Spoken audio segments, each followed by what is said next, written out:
So please give a warm welcome to our lovely panelists.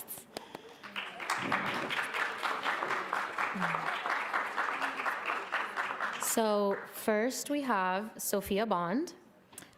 Sophia is the Education and Outreach Associate at Miami Waterkeeper. Born and raised in Miami, her deep connection to the local ecosystem has fueled her lifelong passion for environmental protection.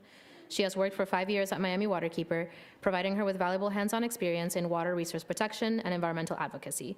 She is also a research assistant working on a National Science Foundation-funded project simulating coastal adaptation and local exposure for enhanced resilience.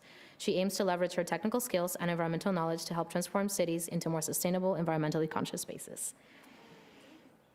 Next, we have Christian, who serves as the Resilience Program Manager of the Adaptation Team for the Miami-Dade County's Office of Resilience, where he leads interdisciplinary work on sea level rise and flooding policy, risk assessment, and community-based adaptation planning. He's responsible for the collaborative implementation of the county's first sea level rise strategy and leads several other ongoing initiatives. Christian grew up in Central Florida and brings with him more than 10 years of mixed experience from throughout the Southeast, ranging from broadcast meteorology and emergency management to long-term hurricane disaster recovery and climate adaptation planning at the local, state, and national levels. Next, we have Omalara, who is a Miami-based artist, educator, and community builder whose practice is rooted in ancestral craft traditions, land stewardship, and collective liberation. Born and raised in Atlanta, GA, and shaped by time in New York City, DC, Baltimore, and abroad, their work spans immersive installations, community workshops, and sustainable material making in collaboration with plant and human neighbors. They currently serve as the founding director of the Freedom School for Artists and director of community and social impact at the Miami Paper and Printing Museum. Their work has been supported by institutions including the Baltimore Museum of Art, Mass MoCA, the Knight Foundation, and Green Spaces Miami. Next up, we have Adam, who is the executive director of the Cortada Foundation, a nonprofit using socially engaged art to inspire collective action around climate change and biodiversity loss. He collaborates with the Florida Hall of Fame artist Xavier Cortada to implement large-scale eco-art initiatives such as the Underwater and the Reclamation Project. He leads partnerships with schools, parks, businesses, and governments to engage vulnerable communities in building resilience and advocating for equitable policies. A University of Miami double alumnus, Roberti has been recognized as a 30 Under 30 honoree, an Aspen Institute Fellow, and a speaker at the National Academy of Sciences. And last but not least, we have Rana, who specializes in literary STEM, focusing on intersections of literature and science, those that manifest in science fiction, and those that enable fiction science, or Phi-Sci pattern mapping, topic on which she's gonna grace us with a gorgeous presentation after lunch. In her research and teaching, she aims to show that fictionality has the rhetorical power to make science more accessible to the public. She directs FIU Science and Fiction Lab and is the recipient of a 2023 Humanities Initiative Award for the National Endowment for the Humanities. So thank you guys so much for being here today.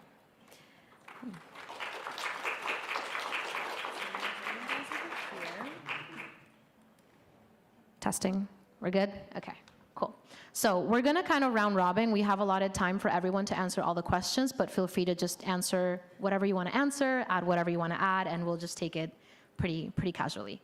And the first question that I have for you guys is, when you hear the phrase imagining new futures, what does that mean to you, especially thinking about Miami? You're not going to tell us who goes first. We'll start in order. We'll start with Sophie and we'll go down the line. Yes. Yeah, I can go first. Okay, so hi everybody. Thank you guys so much for having me. It's an honor to be here. When I think about imagining new futures for Miami, I kind of do the reverse and I think about the past of South Florida. South Florida originally was an oasis ecologically. It was perfect the way that it worked and functioned. The water flowed down from Lake Okeechobee through the Everglades. The Everglades took that excess nutrients and used it up, and then we got beautiful fresh water down in Biscayne Bay and the other Florida bays. And so it was a beautiful process, and I think when I think about the future of Miami, I want to incorporate those lessons and how that looked into our future. There's no way to go back to what we once had, unfortunately, because we wanted to live here so badly. We had our canals constructed and infill and dredging, and so unfortunately we can't go back to what it once was, but we can learn from those lessons of the beautiful flow and harmony and what it was and what it looked like into our future. So nature-based solutions is what I think I would love to see Miami incorporate in the future, yeah. Awesome. That was a great answer. Totally agree about thinking about the past and looking back. And to not repeat what you said, when I'm thinking about imagining new futures for Miami, I start with, okay, well, what is the existing future that we are expecting? And right now that is collapsed, devastated, underwater, that is ravaged by hurricanes and extreme heat and saltwater intrusion into our aquifer, that is a place where millions of people have needed to flee with little to no help. And we don't want that future. And that's where imagining new futures is so important, because we need to imagine what an alternative can actually look like and how we get to that future in an equitable way. And so what does that look like? What does that process look like? And that's where artistry is so important, because we need to be creative in thinking about what that is. The science is examining and analyzing and observing what we have going on right now. We can make predictions and projections. We can understand that by the year 2100, we should have about 7 feet of sea level rise unless we stop burning greenhouse gases, which we're not on track for. So if we are thinking in this way, how can we question ourselves? How can we engage communities? How can we be informing ourselves? How can we be building a coalition that is a cross-class, multiracial coalition that is actually going to build the protections and win the policies that we need for a future that is not what I first mentioned? My response to the question is a question. And so it's imagining new futures for who is the first thing that I ask.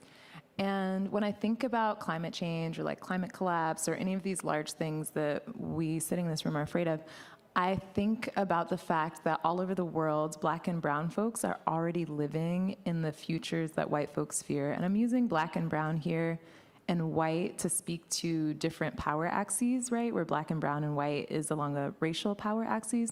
But you can also look at class, rich or poor. You can look at gender. You can look at ability, you can look at nationality, on any kind of power axis where you're looking at people who have the most power and people who have the least power. The folks who have the least power are already living in the future that we fear. So my dad is born and raised in Lagos, Nigeria, and in Lagos, Nigeria, there's an entire neighborhood that is built on floating trash.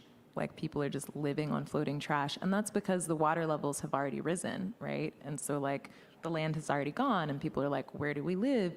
What do we do? And they've created the solution. Maybe we don't want to live, on a floating pile of trash, perhaps, but thinking about it in this way, as in like, these problems that we're facing are actually not new problems, and they're not problems that haven't been faced before.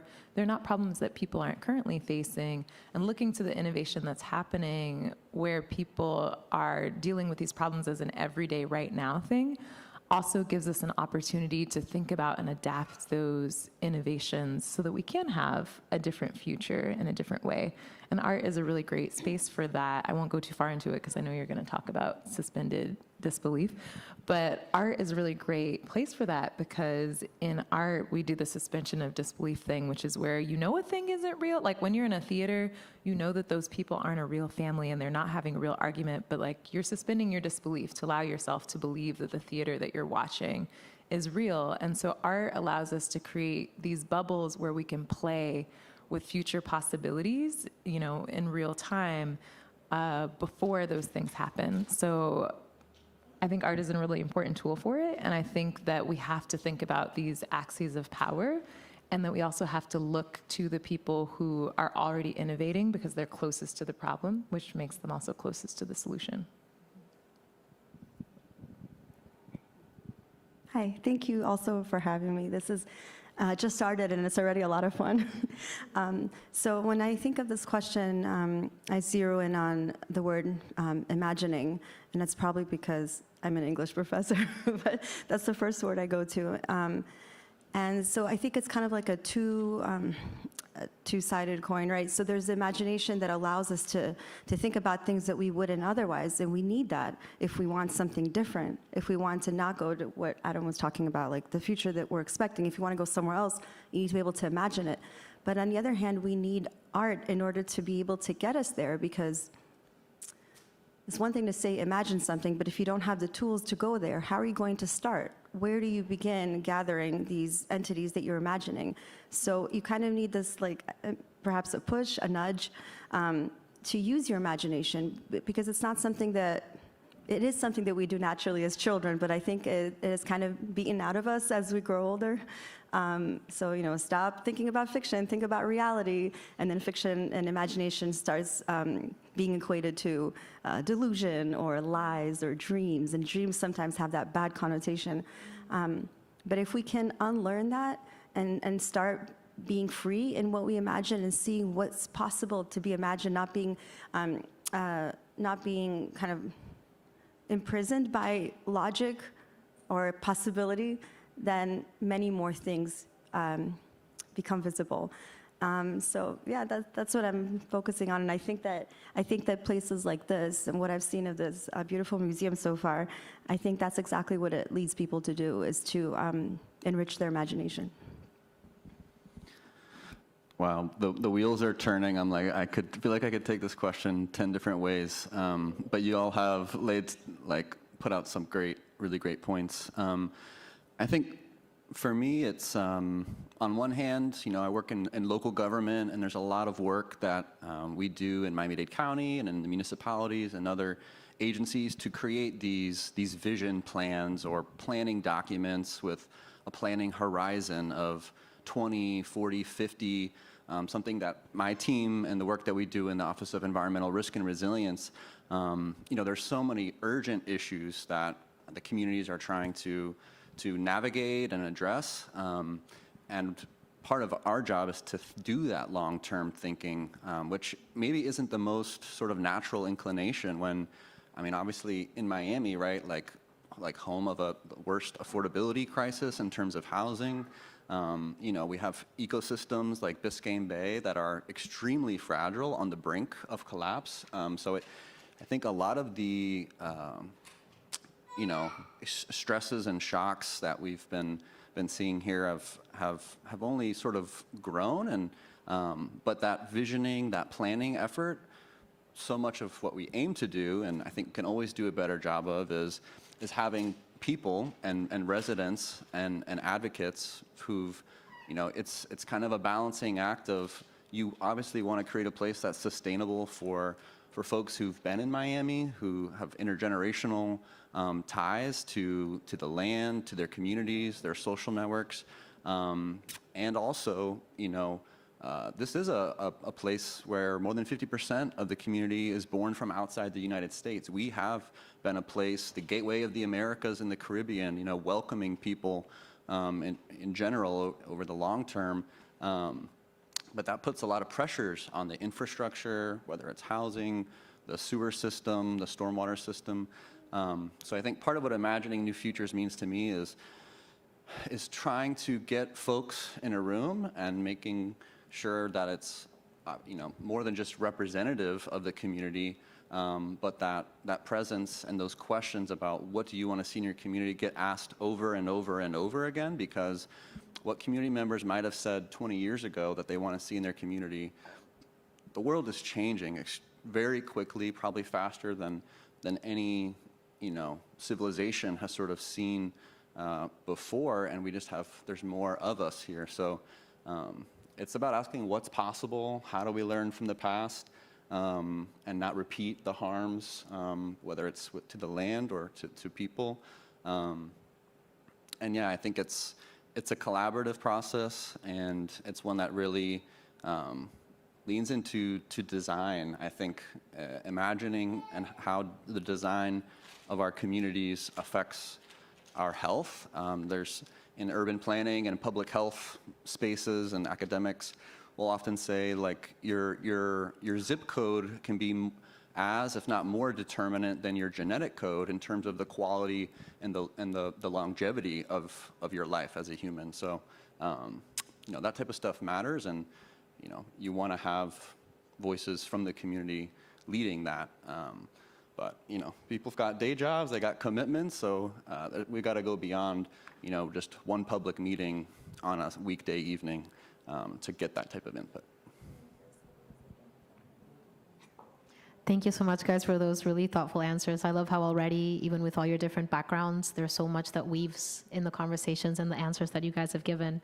So for our next question, I was hoping you could share a moment where working across disciplines shifted the way that you approached a challenge. And we can start, do you want to start reverse? Sure, yeah, that works. I would say some of the work I did prior to moving to Miami was in Eastern North Carolina, where I was studying city planning and how major disasters, hurricanes, floods, et cetera, affect the community, and how, in crisis, there's not only a sort of a coming together and folks who set up, mutual aid networks and so forth with or without federal government, which is something that's been in the news recently. But also, there was a major historic flooding in 2016 after Hurricane Matthew, and part of the work that I did as a graduate student was teaming up with landscape architects from North Carolina State University. And that brought a perspective. I was thinking a lot about, flooding and the buildings and the homes. The landscape architecture folks that we got to work with, both faculty, practicing professionals, and other students, really helped me get a better understanding of when you think about the relationship between land and water and the people that are there.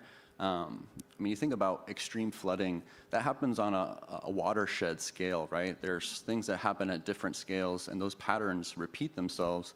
And so what happens at the smallest scale inevitably affects what happens at the larger scale. And it got me thinking. Other landscape architects that I've talked to will talk about, when you're looking at the development of a site, whether it's for housing or mixed use or what have you, there's a real analysis and storytelling and narrative that landscape architects and others will do about what has this land been in the context of this watershed, of this community, and how can we allow the land and maybe the water that intersects with it. For us, a lot of times that's the groundwater just beneath our feet. How can we help the land express itself while living in harmony with it? So that's not often the first question that gets asked when thinking about development, right? Often it's how many units can we get on here? What's the return on investment for a developer, what have you?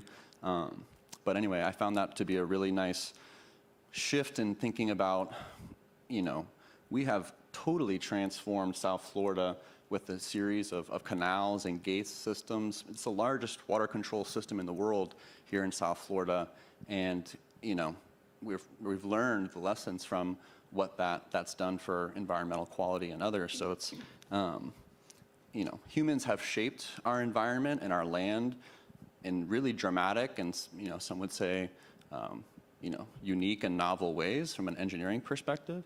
And so we have the power to shape that, but while considering ourselves as part of a wider connected, watershed and community. So anyway, I thought the landscape architecture aspect could do a lot to help us think through how to live with water, with heat, and so forth. So I'm going to approach this more from a pedagogical perspective. What we're trying to do with the Science and Fiction Lab at FIU is show students how the expertise that they have or that they're building can be applicable in areas outside of their major, right? So because we find that college is extremely siloed. Like, what's your major? What are you studying? And you pretty much stick with that, aside from one or two things that you have to take in order to get your degree, right? And usually forced there, and it's like pulling teeth. Like, why should I have to read a book? I'm doing chemistry. So what we're trying to do is show people that what they're already studying has applications in other fields. And so that's one way that we that we use interdisciplinarity to solve a problem. So I'll give you an example that is not specifically about climate, but it's about two very different fields and how they intersect. So we had faculty get together in duos, one in the humanities and one in STEM, broadly defined, figure out something that they have in common, something that they are already teaching, but that resonates across both fields. And one of our partnerships was a professor in computer science, and another one was a professor in women and gender studies and history. And they talked about what they were going to teach the following semester. And they realized that in both cases, they're dealing with the butterfly effect. So you're probably familiar with it from movies, but this idea that a small change can lead to huge reverberations down the line. And so Fahad, who's the computer science professor, he was teaching how in complex nonlinear systems, sorry, I don't know enough about computer science to explain what that is. He was saying that a small change in coding can lead to huge changes down the line. And he was doing that with his students anyway.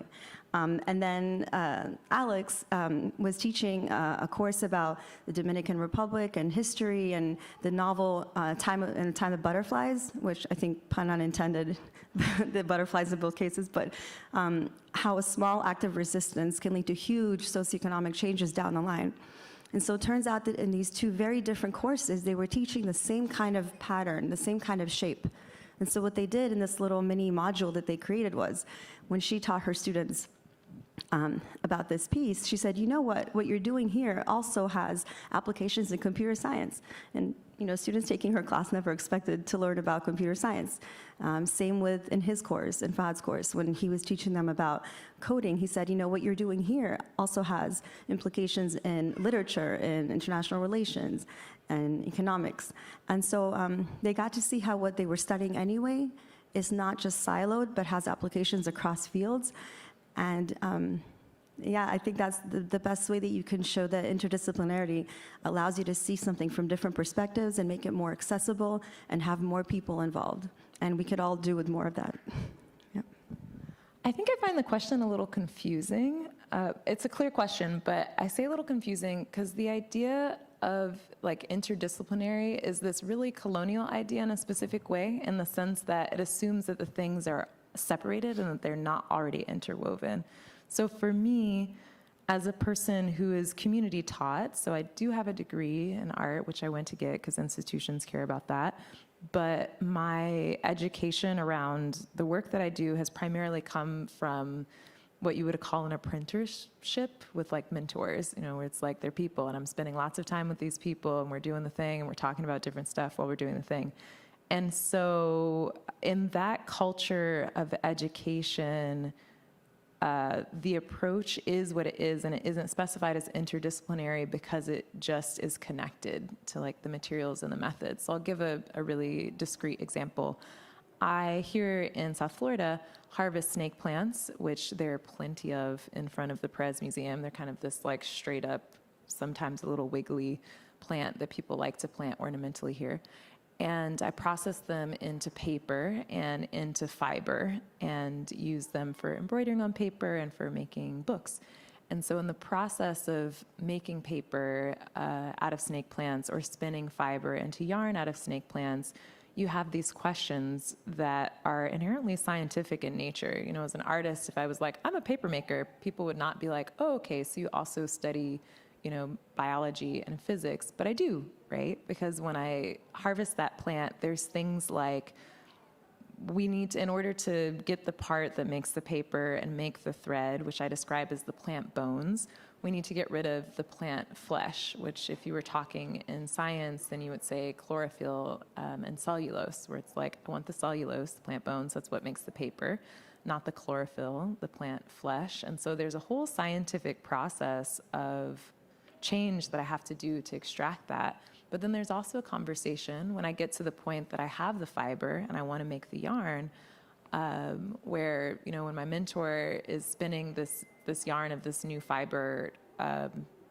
relatively new research that we're doing with this fiber, she explains to me, oh, did you know that the fiber likes to be spun? So if you think of twisting something, you can twist it one direction or the other, left or right? Right? Did you know that every fiber has a direction that it likes to be spun? And I was like, no, what are you talking about? And she's like, well, if you spin it one direction, it will go that direction more easily. And if you spin it the other direction, you will encounter a little resistance. And I had a preference of, I just like to spin and like my wrist liked to turn in one direction, which happened to be the wrong one. But the plant liked to be spun in the other direction. And going back to science, the reason why is because of how the cells lay on top of each other in the plant fiber. And so the plant fiber grows in this particular way. And when you kind of spin against the grain of the way that the plant cells lay, then you get this resistance, which gives you kind of like knotty, hairy, fuzzy, not as cute or interesting yarn, which then impacts the tensile strength. So now we're talking about physics, which is how much load that yarn can bear, once you spun it. And so all of these conversations are things, we're like sitting outside in a garden just trying to make yarn out of a plant. But we're talking about biology, and we're talking about cells, and we're talking about physics, and we're talking about chemical responses that are happening with the plants, because we're just trying to, make yarn or make paper. So like I said at the beginning, the framing of the question can be a bit confusing depending on which cultural context. So maybe for me, the way that I'm thinking about this question is, how is working in different cultural contexts important? And so it's been really important to me to be rooted in a cultural context that acknowledges and works from a standpoint of interconnectedness, rather than one that attempts to ignore context and, like you said, silo things and say, we're just interested in this part, right? You can't be interested in one part without paying attention to or being aware of the other parts, or you're just gonna get fugly yarn, Nobody wants fugly yarn, So, as was mentioned in my bio, one of the big projects that my nonprofit works on with artist Xavier Cortada is called The Underwater. And this is a massive initiative all across South Florida, trying to work with communities, having us all understand how vulnerable we really are in a time where we are being bombarded by disinformation. And so how do we really ground ourselves in the reality of what the science is saying, which is we are sleepwalking toward catastrophe. How do we have us all understand that and then do something about it? And that's where The Underwater uses something very simple, which is your elevation, how high your house is above sea level. It uses that number as something that is very ambiguous and strange and weird and odd, and we put it all over the place. So if you were to come to my house right now, you would see a yard sign in front of my house that has a big number 9 on it. And if you were to go to one of many public schools across South Florida, you would see a big mural that has a 5 or a 7. And if you were just walking by this yard sign, or if you were at this school and you saw this mural, you would have no idea what that number means. It would be strange, it would be weird. There is, however, a QR code that is embedded in the yard sign or alongside the mural, or in one of our many elevation sculptures that we have all over parks in Miami-Dade County. QR codes embedded. So you have this weird thing, why is there a 5 here? You scan it, it brings you into the website, and you see a GIF, a looping video of what 6 feet of sea level rise does to South Florida. You see that, and then immediately there's a button that says find your elevation. You click that button, you type your address, and it tells you that your house is at 5 feet above sea level or 10 feet above sea level or whatever it is. And now climate change is personal. Now it's like, oh, like I'm vulnerable, my investment, right? And then now what do I do? And then there's another button. What do I do about this, right? Because now it's not about polar bears, it's about you and your children, right? So this, to get to the point of the interdisciplinarity, or I want to frame it in more intersectionality, that we can all help to raise awareness. We can all use our voice, use the platforms that we have. We can, through our project, you can put a yard sign in front of your house and use that to be a conversation starter. We can all talk to our local elected officials, be writing and calling our representatives, our senators. But what we need to understand is that we all, even as teachers who are thinking about how are we educating our students, we need to be aware that we need to also be simultaneously educating ourselves, because we are not arrogant enough to think that we know everything, and there's so much to learn, right? And so to that end, we created something called the Underwater Intel. Understanding that people are going to come into this process knowing nothing about climate change, nothing about sea level rise. How do we make learning about this topic something that is exciting for them? So we divided up the intel into different sections, understanding that we all have different passions and things that we care about. So if you care about health and wellness, there's a section that is related to climate with articles, videos, websites, right? Health and wellness. There's art and culture. There's science and conservation. There's business and technology, right? So we are trying to understand that this is a multifaceted issue that requires each one of us to come and approach it in our own unique, special way, right? So when I talk about this with students, it's often like, guys, we all have superpowers. We got to figure out what our superpowers are. What are we really good at? What do we love doing? How do we bring joy into the conversation? Because this is something that can be very overwhelming and depressing and anxiety-inducing. And so to not to avoid that, but acknowledge that and also say, okay, we don't want to get burnt out. We want this to be something that, not just that we have to do, but we're going to enjoy the process of building community, right? So that is where, when I think about how I tried to bring interdisciplinarity or intersectionality into this conversation, it's just understanding that we're all incredibly unique, and so we can't just have the same solution for everybody, and we're not all just going to sign a petition. I'm really grateful for this question because it kind of frames the misconception that everything's like individual. This issue of environmental science and conservation and climate change, it's something that involves so many different disciplines, and we're all very connected. Miami Waterkeeper itself, we wouldn't be able to operate if we were just focused on science and research, or if we were just focused on policy.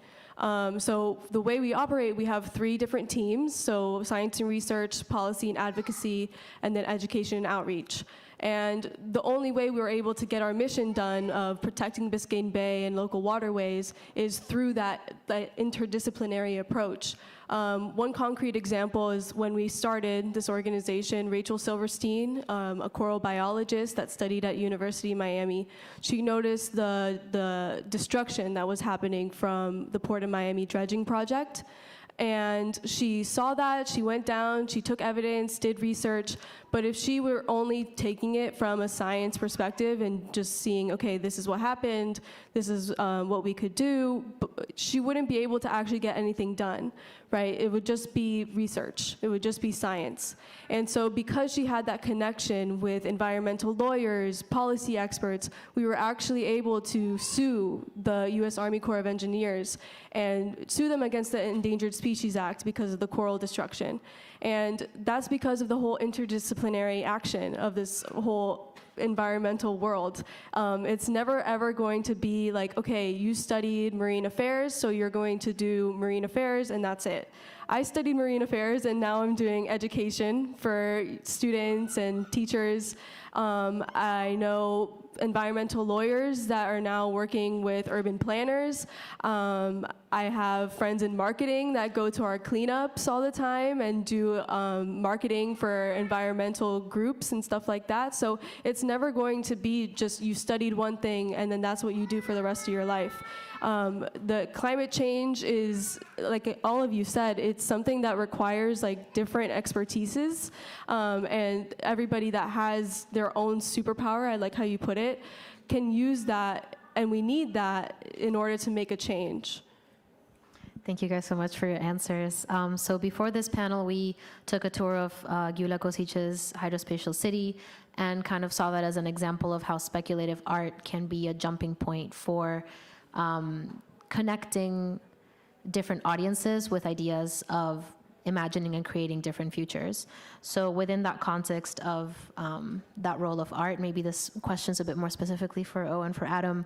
Can you speak a little bit to the role of art and artists in building resilience in communities?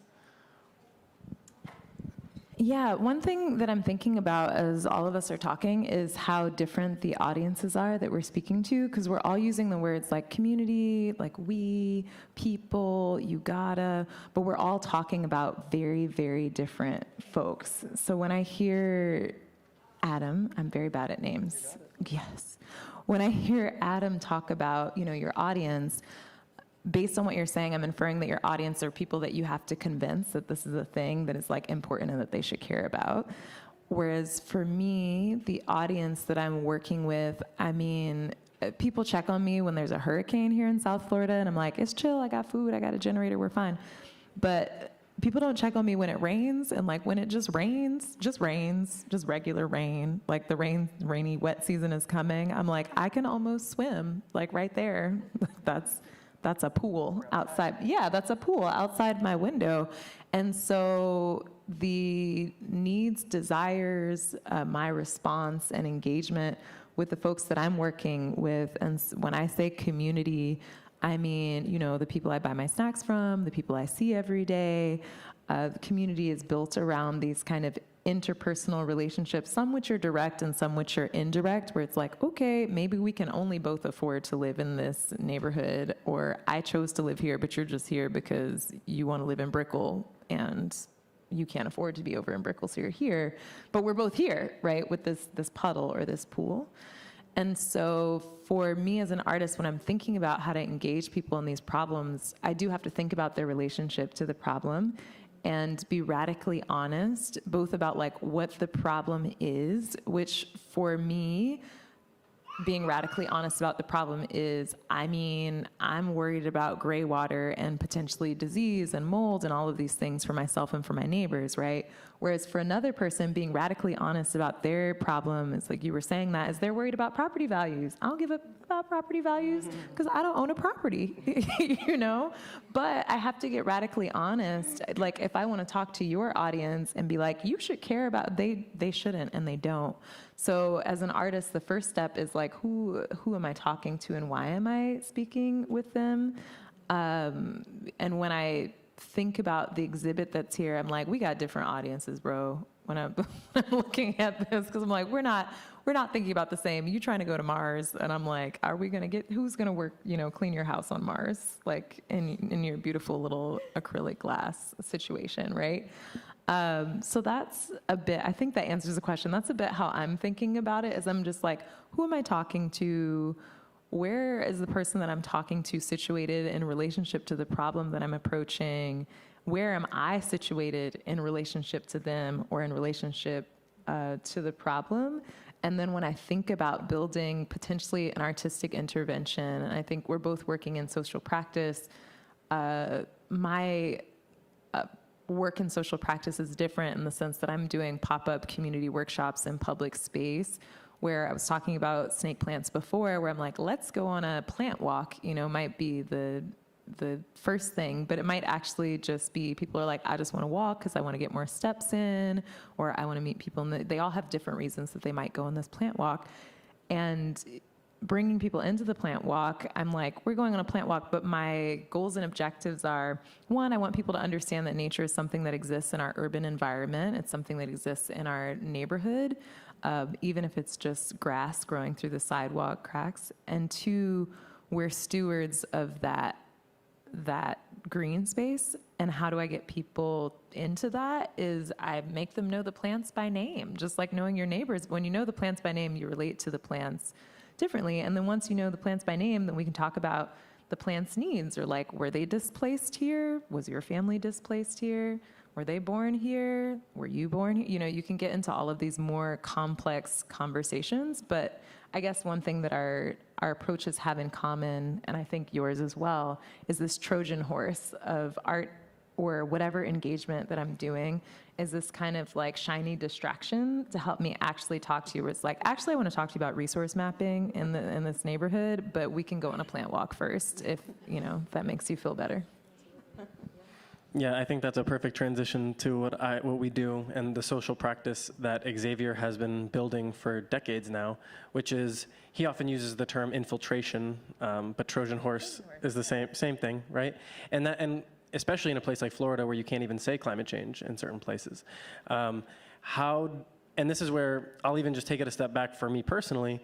I do not come from like an art history background. I studied ecosystem science and policy at UM, and I got my master's it was called Environment, Culture, and Media, but it was looking at how mass media, social media has influenced the way that the public understands environmental issues, and then given that context, how can we do a better job of communicating the climate crisis to folks so that they understand that it actually does and will affect them, and that they should be involved in some way, shape, or form.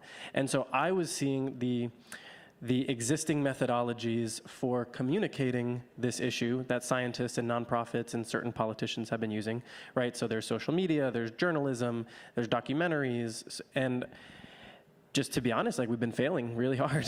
We've been failing really, really hard, and we don't have any time.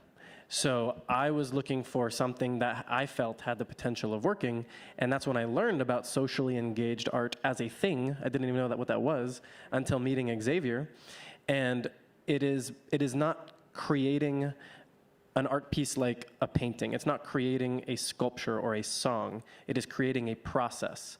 It is art as idea, right? It's not art as a tangible thing. So I was mentioning the elevation markers, these sculptures and yard signs. That is the part of the art, but also this is part of the art. Literally the conversations, the relationship building, all of that is part of this art. And so the reason why I have hope in the work that all of us here are doing is because art is very elastic. It's not one thing. It is many different things, and it can connect with people where they are. And importantly, especially with something as polarizing and as politicized as climate change, it is disarming. I'm sure that many of you have strong disagreements with family members or friends when it comes to different issues. Climate change, as you guys know, is very politicized right now. So how do you even broach a conversation about that when people are on edge already? Like, so art, you're bringing folks in through this Trojan horse, through this process. It's in my master's program, we talked about it like a peripheral heuristic. You're kind of going around the back door, right? And so that's why I feel like art is just an incredibly underutilized tool in this fight for a more resilient, a more sustainable place. Can I ask, do you have an answer to this question? Because I was talking to Rona before, and I'm just interested to know if Rona has an answer to this question, because I think you do, and I think it's interesting, probably. Wow, after that setup. I'm not sure. Okay, so can you, how did you frame it? You said with, Can you speak a little bit about the role of art or artists in creating resilience or fostering more resilience in whatever community you are speaking of? We're like writers or artists. Right, so when I think of art, I know probably people who are less familiar with it or engaged with it less think about art as a painting or a sculpture. But for me, it's literature, right, the literary arts. And I don't know a mechanism more powerful than getting someone to care about something they didn't even know about than reading a really good story. Everything we do is storytelling. Even like if you go to the supermarket and you want to get cereal, first of all, it's overwhelming because there's so much. But if you just pick up something, you turn around the box, and this is the story of our farm, or the story of how we, right? So even in cereal, there's a story. This sounds a bit cynical, but it's how you get people to care about things. That's the Trojan horse. And so we kind of use that Trojan horse to get students to care and see themselves in these situations where they would have otherwise thought, oh yeah, that's, what did you say, the polar bear? It's not the polar bear, right? It's me and my family. Here's a representation of us. I see myself in the story. This could be about me. And then I like to joke that I no longer teach science fiction, I teach current affairs, because that's what's happening now. So more and more, the stories that we're reading, people are able to apply it to themselves, to their lives. And so in terms of art, whether or not it's intentional, the literary arts, they can get you to a place that I think nothing else could. Thank you so much. Either of you want to add to that question? I think they covered it. Okay, awesome. Thank you guys so much. We are running up on time, so I'm going to ask one final question that I would love for everybody to take a stab at, and that is, what advice would you offer to educators looking to incorporate art and science in the classroom, particularly to explore themes like climate justice or resilience, or this idea of new futures? Can I ask a question before we Yes. answer? Is there a time for Q&A or not a time for Q&A? Yes. Okay.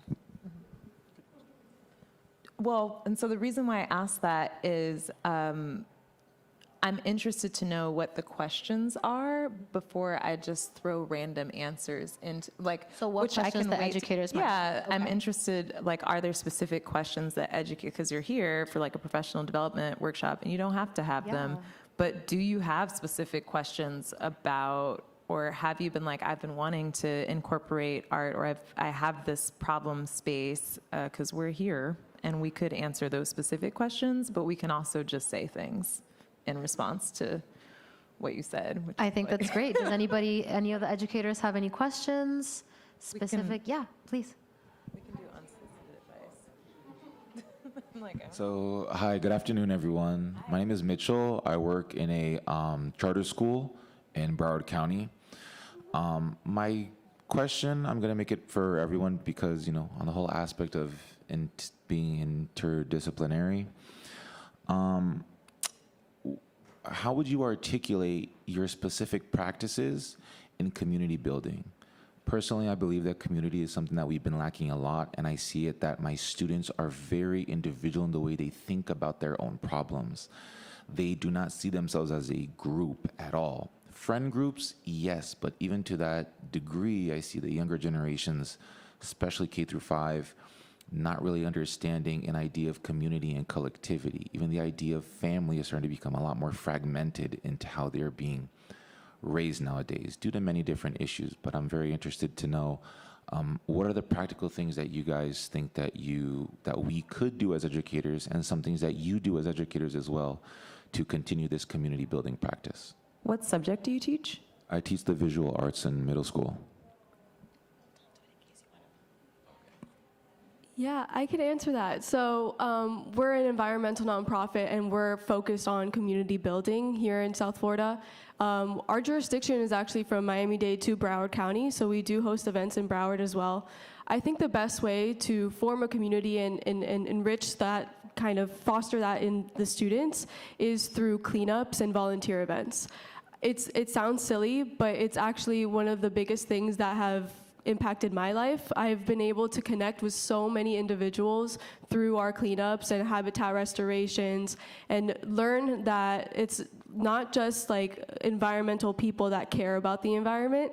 And it's really fun at the same time. I've made so many friends through these cleanups as well, and I think the kids love it. It's something that the children, when they come, like, they make it a competition all the time and see who can pick up the most trash. And it's like something that has like compounding benefits, right? It's not just, okay, you're making friends and being outside, but you're also helping the environment at the same time. And I think that needs to be utilized more. You get service hours from it, so that's a great thing too. You can put it on your resume that you're a volunteer. So there's so many benefits to it.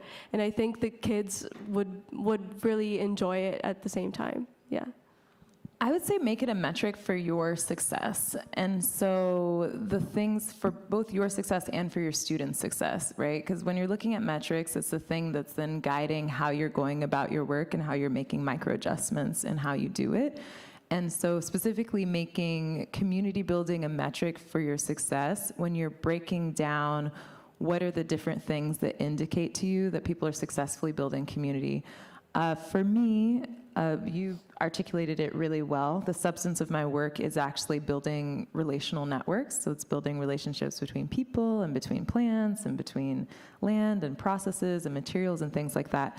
And so some of the metrics that I'll use an example of a program that I run out of Miami Paper and Printing Museum. So I realized when I came to Miami Paper and Printing Museum, one, that I was the only Black, queer, trans person, but also on any of those axes who was regularly using or accessing the space. And I was like, I don't want to be here by myself. I don't want to be the only one of any of these things.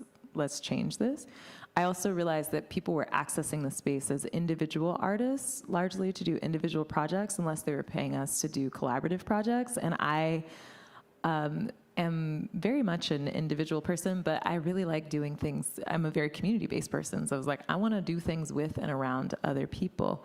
And so in starting to shift the culture for that space, I was like, okay, I'm going to create a community-oriented space. And then my metrics for success in that space are going to be specifically around community. So it's, do people bring other people here independently, which is like a metric specifically around community. Do people build relationships outside of this space as a metric for my open studio? So part of my open studio metric is, yes, these people come to open studio regularly. That's a baseline that they come here. But do they actually spend time with each other or communicate with each other or interact with each other outside of my open studio.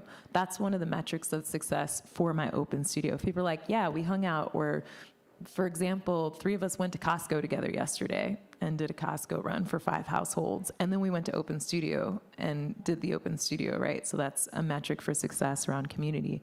In the classroom space and in our educational system, we largely individually reward people. So you have an individual grade, you have individual assignments, you have individual projects. But you, as an educator who's assigning the grades, actually have the ability to be like, we're gonna have a group grade.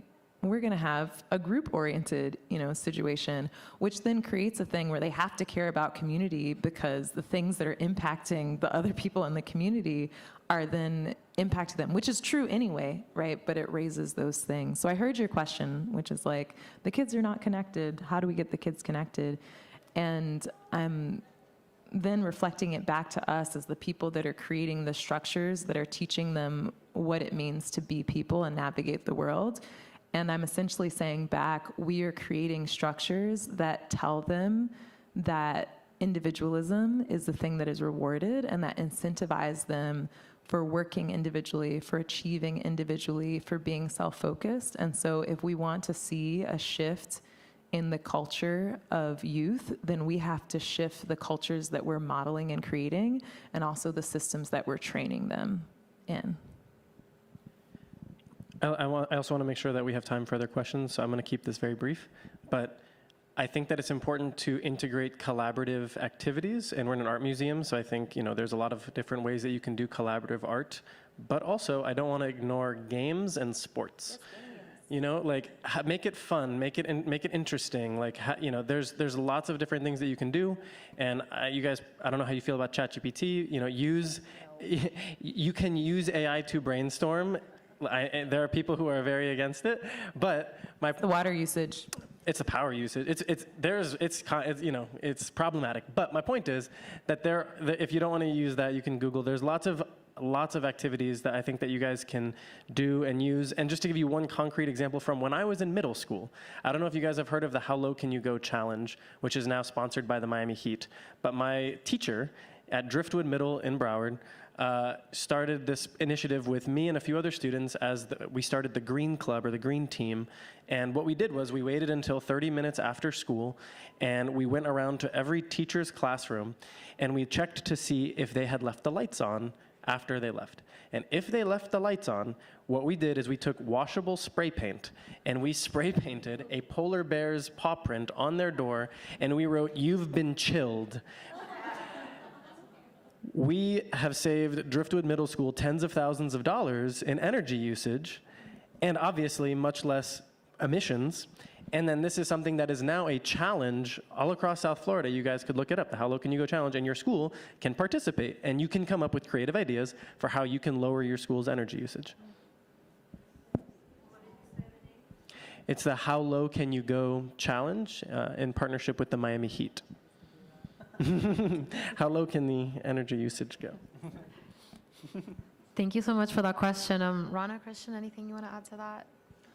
I think I would make a shameless plug for organizations like Dreaming Green, who, if you aren't already connected, I forget if they extend to Broward, but I know they have like STEAM coordinators in each school to help think about connecting students to environmental climate issues. So it's, working with students and schools isn't like, a top 4 thing that my office does, but we rely on partnerships with folks like Dreaming Green. So I would, Clio too. Yeah, there's many organizations to partner with to think about how to potentially do that. And then the only thing, I guess, speaking from personal experience and being in school, I think there's definitely value in emphasizing or highlighting examples of the interconnectedness in our world, in our community, that sense of awe that I think, whether you're a younger person or as you age, I think those are still moments that are meaningful. You never know. For me, it was like a random science video talking about tsunamis and the fact that they travel at 400 miles per hour across the ocean as this wave. Like, that just blew my mind, stuff like that. Thinking about the exhibit here today, I had heard a recent, little fact about how like the average weight of a cumulus cloud. So, you see the big puffy white clouds in the sky. A 1 kilometer by 1 kilometer cloud weighs 1.1 million pounds. Like, it's just incredible, the magic that exists really around us. So I think highlighting that kind of stuff, might not sort of connect with every student, but at least hopefully it might spark some curiosity for them to want to explore more. Thank you so much. Do we have any other questions in the audience for our panelists? Yeah. I'm coming to you. Oh, the mic is coming to you. 1 second. Yes. It's accessibility for the other people in the room too. Yeah. Thank you. All right, Ted. All right. So it's actually a part B. That was a great question, and I actually have sort of that same problem on the opposite spectrum. So I'm the art teacher. I'm also the IB coordinator and magnet lead for my school. I'm a middle school art teacher, and my problem is getting the teachers to collaborate. So that's actually my job, is to try to get them to do cross-disciplinary projects every year, and that is incredibly tough, especially since we're an ETO school, so they're definitely, you think of it as being in our own silos, but for me, it's like we're in our own little world all day. I do not collaborate with other teachers. Typically, I force myself to do it because that's my job, so I do make sure to find time, but it's very difficult to get those teachers to do it. So even here, like, we're doing a PD, and all our PDs are very subject area specific. So it would be cool if we could get, science teachers coming to PAM, vice versa. And I was thinking if you could give, some ideas on that, because you guys have had some great ideas on how to get students to collaborate, how we could get teachers to do the same. Yeah. Oh, ETO, it's Educational Transformational Office, which is it's support for schools that are not meeting the standards and are below standards. So what happens is they get extra help, and the pacing guys are a lot more strict for them. They don't have as much leeway to do things like collaborative instruction.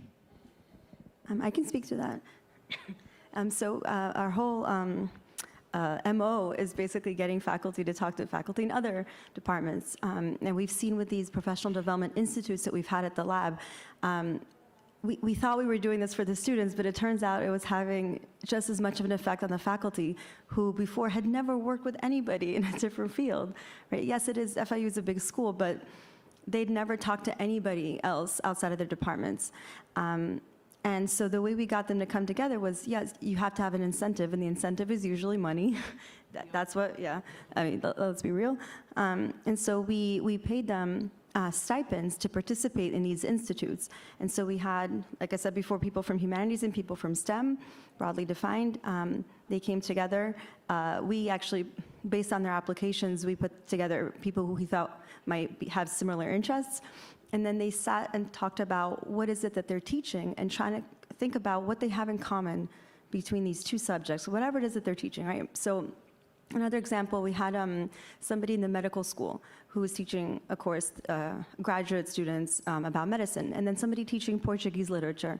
And you wouldn't think about it, but they actually have something in common that they wouldn't have thought of if they weren't asked to find an analogy between their two courses.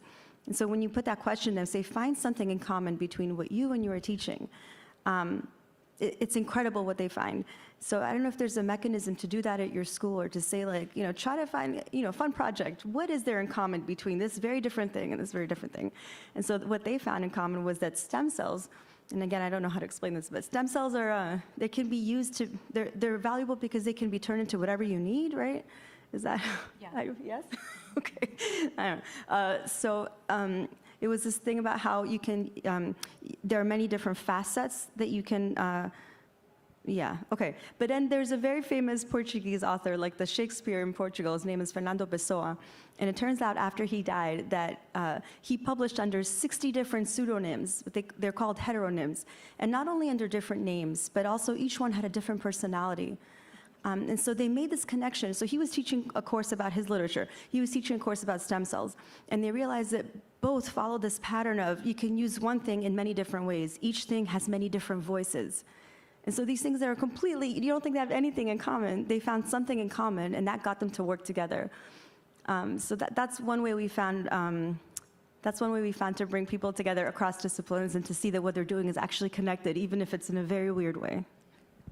I found often that for teachers and care workers, or I'll take another step back, so community organizing is at the core of my practice, and what I'm hearing is a community organizing question. And often in community organizing, people are like, why aren't people coming to the meetings, right? And the question is almost always the same, is that there's some barrier that they have, or there's some need that they have to meet that is getting in the way of them being able to be present. And that if you address those barriers or you address those needs, then people will be able to show up. I'll use a concrete example of the open studios and then say a little bit more about that. But so when I started the open studios, which is, you know, part of my practice, people weren't showing up, and I was doing it as I was just like, I'm going to the studio, and I would send texts that would be like, I'm going to the studio, I'll be here today from this time to this time, show up if you want.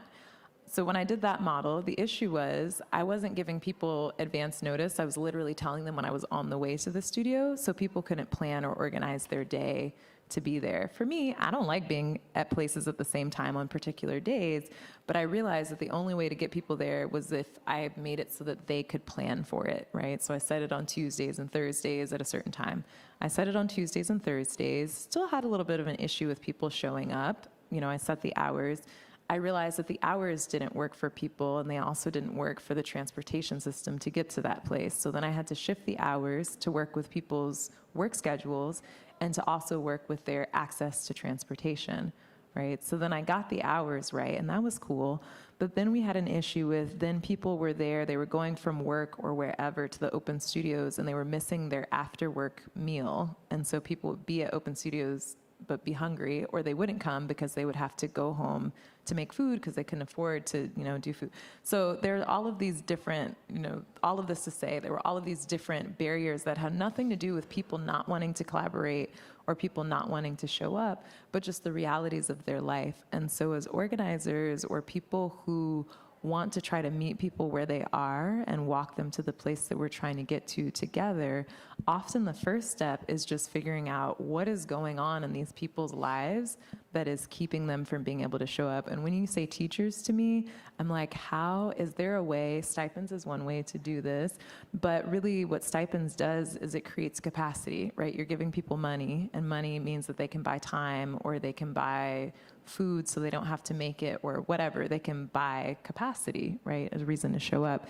If you don't have money, there may also be other ways to create capacity. Is it a mutual aid system where teachers are sharing some sort of labor, where it's like, do I need to be the one who grades this paper around this basic concept? Or actually, can we time bank with each other so that we're helping each other grade our papers, right? And if we're helping each other grade papers and we're spending time together, then we're talking, but then we're also freeing up time that we can then use to maybe go to these extra things where we collaborate across disciplines. So even before we get to the creating a shiny thing or finding a place of interest, we just have to make it possible for people to be able to show up.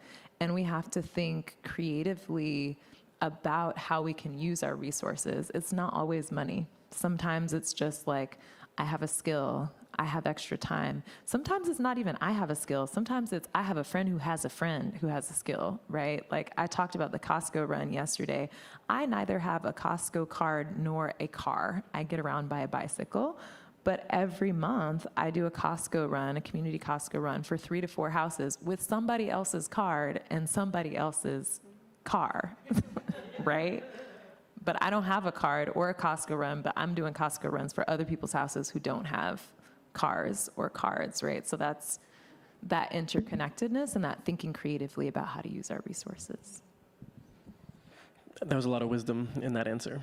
I want to just give you guys a resource that you can access, which is the Cortada Foundation is really the operations arm behind Xavier Cortada as an artist, and Xavier has created many different topics, participatory art projects that are interdisciplinary, that are intersectional. So just to give you an example, he created something called Flower Force.